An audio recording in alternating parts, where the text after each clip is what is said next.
নমস্কার বন্ধুরা, আশা করি আপনারা সবাই ভালো আছেন। আজ আমি বানাবো শীতের সবজি দিয়ে মুগ ডালের রেসিপি। তো এটি আমি কিভাবে বানাই চলুন দেখে নেবেন। এই শীতের সবজি দিয়ে, ফ্রেশ সবজি দিয়ে মুগ ডাল অসাধারণ এই রেসিপিটি। তো প্রথমে আমার চ্যানেলটি আপনারা সাবস্ক্রাইব করে নেবেন। দেখুন, প্রথমে আমি 150 গ্রাম মুগ ডাল এখানে নিয়েছি। ভালো করে পরিষ্কার করে এবার ভেজে নেব। শুকনোই ভেজে নিচ্ছি প্রথমে।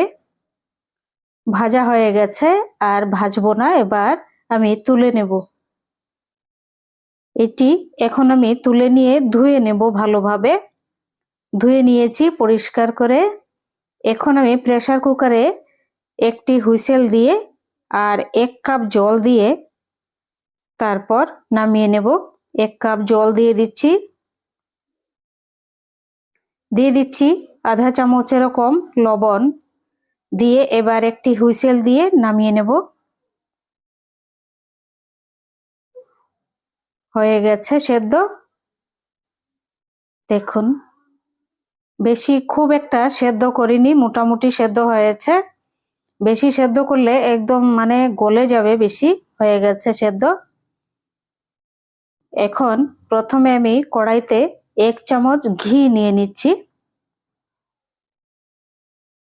এই ঘিয়ের মধ্যে দেখুন 150 গ্রাম পনির ভেজে নিচ্ছি।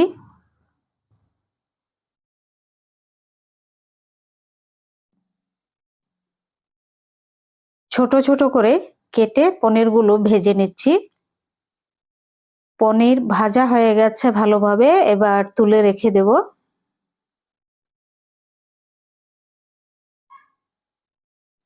একটি বাসনে তুলে নিলাম। এবার এই ঘিয়ের মধ্যেই অল্প কাজু আর কিশমিশ ভেজে এটিও তুলে রেখে দেব। বেশি ভাজবো না, ভালো লাগে না বেশি ভাজলে। ভাজা হয়ে গেছে, এবার এটি তুলে নেব। ঘিয়ের মধ্যে ভাজলে এমনিতেই স্বাদ হবে, আর ভাজতে হবে না। এবার এটি তুলে নিচ্ছি। দেখুন, মোটামুটি ভাজা হয়ে গেছে কিশমিশ আর কাজু।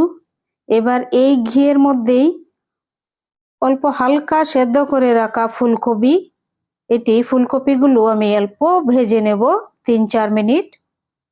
দিয়ে দিচ্ছি 3 ভাগের 1 ভাগ লবণ, 4 ভাগের 1 ভাগ হলুদ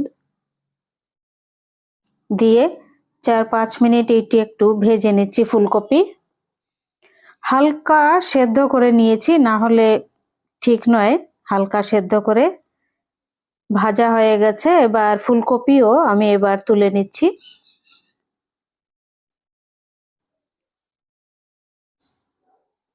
এখন এই অল্প একটু ঘিয়ের মধ্যে দিয়ে দিচ্ছি 100 গ্রাম গাজর, অল্প কুচি করে কেটে।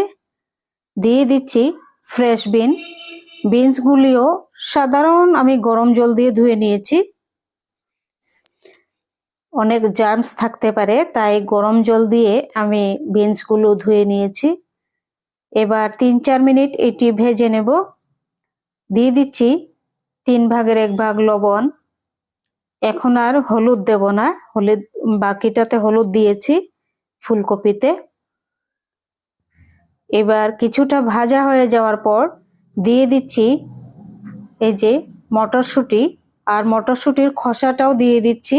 আর মটরশুঁটির যে খোসার যে উপরের শক্ত সাইডটা, এটি আমি ফেলে দিয়েছি। খুবই ভালো লাগবে, একদম ফ্রেশ। এই যে দেখুন, খুব পরিষ্কার করে আমি এটি উপরের শক্ত যে খোসাটা থাকে সেটি ফেলে দিয়েছি। এবার আরো 5 মিনিট এরকম ভাবে ভেজে নেব সবজিগুলো।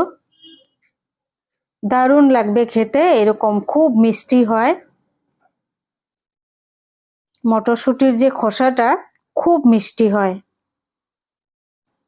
এগুলো ভাজা হয়ে গেছে, তুলে নিচ্ছি। দেখুন,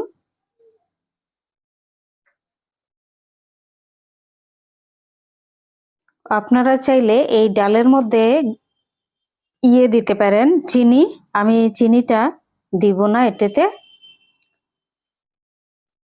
এবার ফোড়নে দিয়ে দিচ্ছি একটি শুকনা লঙ্কা, আধা চামচ গোটা জিরা, একটি তেজপাতা আর একটি এলাচ, একটি লং আর একটি দারচিনি। ফোড়নগুলো অল্প একটু ভেজে নিচ্ছি ভালোভাবে। ফোড়ন ভাজা হওয়ার পর দিয়ে দিচ্ছি আধা চামচ আদা কুচি আর 3টি কাঁচা লঙ্কা কুচি। এটিও ভেজে নিচ্ছি যেন কাঁচা গন্ধ না থাকে। এবার দিয়ে দিচ্ছি জিরা আর ধনিয়া মিক্স করে পাউডার 2 চামচ আর হলুদ আধা চামচ, লাল লঙ্কা আধা চামচ, লবণ আধা চামচ দিয়ে মশলাটা ভালোভাবে কষিয়ে নেব। 3-4 মিনিট মশলা কষানোর পর দিয়ে দেব সবগুলো উপকরণ, এই যে পনির, সবজিগুলো, তারপর কাজু বাদাম, কিশমিশ সব একসাথে আমি দিয়ে দিচ্ছি এই মশলার মধ্যে। মশলা কষানোর পর দিয়ে আরো 2 মিনিট আমি এটি রান্না করে নিচ্ছি।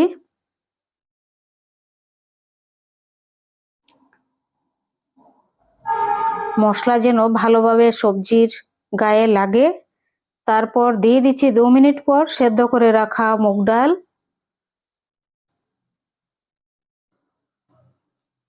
এখন দিয়ে দিচ্ছি ভাজা মশলা আধা চামচ, তারপর দিয়ে দিচ্ছি শাহি গরম মশলা পাউডার 4 ভাগের 1 ভাগ। ভাজা মশলার মধ্যে অল্প একটু মৌরি আছে, অল্প একটু পাঁচফোড়ন আছে, গোটা জিরা, গোটা ধনিয়া আর শুকনা লঙ্কা ভাজা মশলার মধ্যে। এবার দিয়ে দিচ্ছি আধা চামচ ঘি, দিয়ে দিচ্ছি 2টি কাঁচা লঙ্কা। হয়ে গেছে ডাল রান্না। দারুণ টেস্ট হবে। এরকম ভাবে শীতের সবজি দিয়ে রান্না করে মুগ ডাল খেয়ে দেখবেন, অসাধারণ।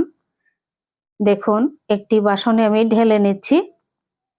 আপনাদের যদি রেসিপিটি ভালো লাগে চ্যানেলটি অবশ্যই সাবস্ক্রাইব করবেন, একটি লাইক করবেন অনুগ্রহ করে। আর সবাই ভালো থাকবেন, সুস্থ থাকবেন। এরকম ভাবে মুগ ডাল রান্না করে অবশ্যই একদিন খাবেন, দেখবেন এর স্বাদ ভুলতে পারবেন না। এত স্বাদ, এত স্বাদ। নিরামিষ এরকম ফ্রেশ সবজি দিয়ে মুগ ডাল রান্না করলে আর কিছুই লাগবে না। এটি রুটির সাথেও ভালো লাগবে, ভাতের সাথে ভালো লাগবে, লুচির সাথেও ভালো লাগবে এই মুগ ডাল। আর দুপুরবেলা ভাত, গরম ভাতের সঙ্গে তো দুর্দান্ত লাগবে। এইরকম ভাবে বানাবেন, দেখবেন খুব ভালো লাগবে। সবাই ভালো থাকবেন, সুস্থ থাকবেন। আর অনুগ্রহ করে আমার ভিডিওটি স্কিপ করবেন না, আপনাদের কাছে আমার অনুরোধ রইল। ভিডিওটি স্কিপ করে দেখলে ওয়াচ টাইম একদম ডাউন হয়ে আছে আমার ভিডিওতে, ভিডিও রিচ একদম ডাউন। তো স্কিপ করলে খুবই কষ্ট হয় আমার। সবাই ভালো থাকবেন আর অনুগ্রহ করে স্কিপ করবেন না। আপনাদের কাছে আমি খুব রিকোয়েস্ট করে বলছি, আমার ভিডিওটি স্কিপ করবেন না। স্কিপ করলে খুবই ক্ষতি হচ্ছে, স্কিপ করার ফলে ভিডিওর রিচ একদম ডাউন। সবাই এরকম ভাবে আমাকে সাপোর্ট করবেন।